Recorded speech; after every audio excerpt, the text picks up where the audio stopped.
Good morning, Melissa. I thought I'd do a video response to your questions on today's video. Things that I thought was very important during my surgery, stay at the hospital. Number one thing I think I was so grateful I had was I know the body pillow will be good once you get home, but when you're at the hospital, a regular pillow, I have a nice feather pillow that I use at home and I love it, and I think I use it more for wrapping my arms around and squishing it than I do for sleeping on it. But it was very useful for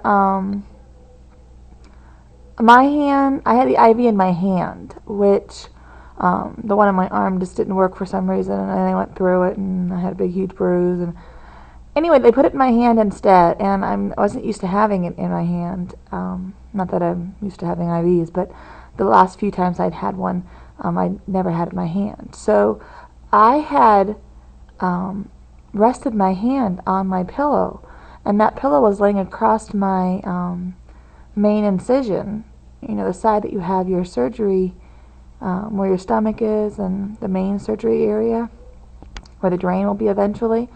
That's where I had the pillow across.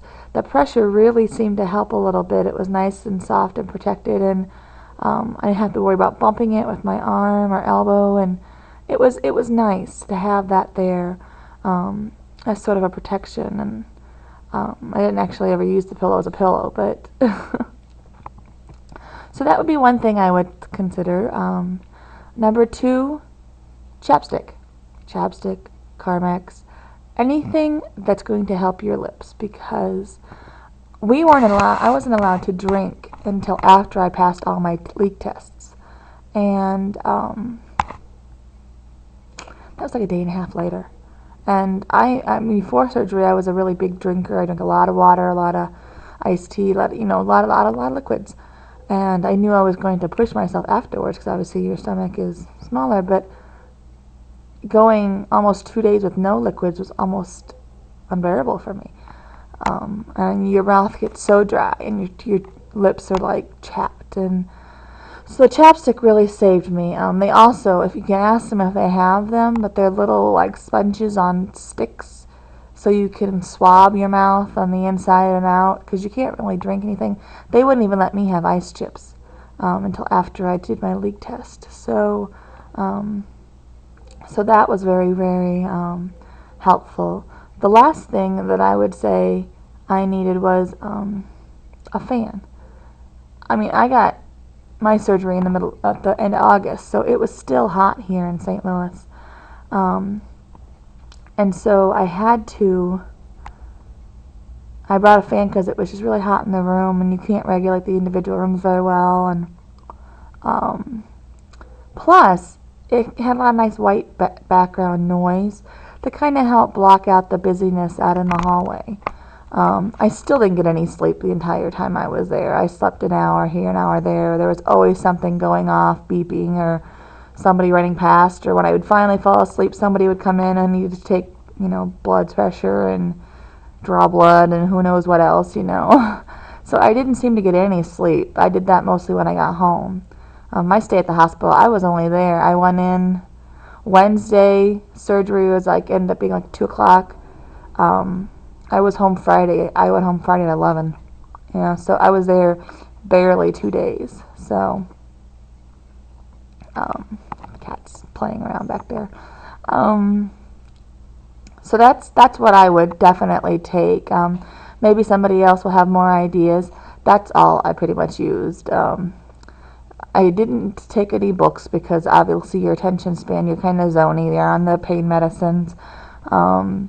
You try to read. My friends stopped by and they brought me some magazines, and I kind of flipped through them, but you just kind of, I ended up getting up and walking as much as I could. I walk, and then I come back and rest for a little while, and I go out and walk in a couple rounds, and that helps passes the time a little bit. But that's pretty much all I needed. I had a big bag full of stuff, and I only used those 3 main things. So, let's see, what else did you ask? Oh, you asked about Thanksgiving. What are we going to be able to eat? since I'm 11 weeks out, I'm on regular foods now. It's just real small portions and really small portions. Um, and it's going to be the same as every other day, unfortunately. Protein first, so turkey, or they have, mom and grandma probably have a ham too, but I'm not really big into ham. I really am not. The turkey is probably what I'll go for, depending on how dry it is. Try to find a moist piece. Turkey's got a lot of protein, so that'll be good. Grandma makes sweet potatoes. She doesn't actually make like the sweet potato pie or anything. She just makes like baked sweet potatoes, so those will be okay. If I want to have a little bit of carbs on that day, I can have a few bites of sweet potato. Probably split it with my husband. That's pretty much what we do anymore, is just split a meal, because I can't even hardly eat half of that. Anyway, make sure no butter, no sugar, no nothing on those. I can do butter spray. The regular butter, I tried, like, I can't believe it's not butter, and I got really sick off of it. It was like nauseous and headache, and it just didn't work. So I've been sticking with the butter spray, and that works really well for what little I use it. Vegetables, I mean, as long as there's not a lot of stuff in them.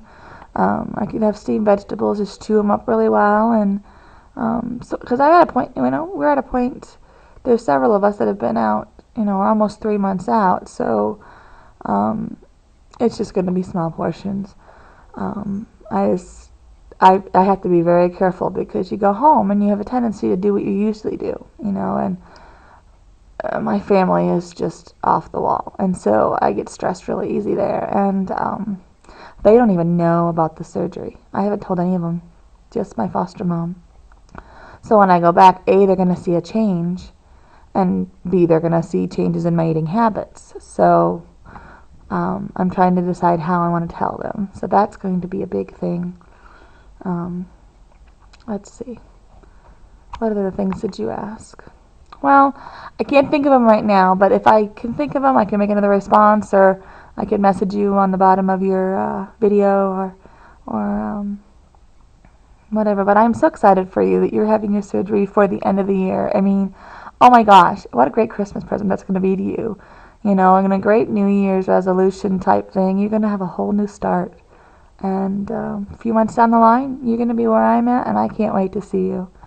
All right. God bless, and I'll talk to you soon. Bye, Melissa.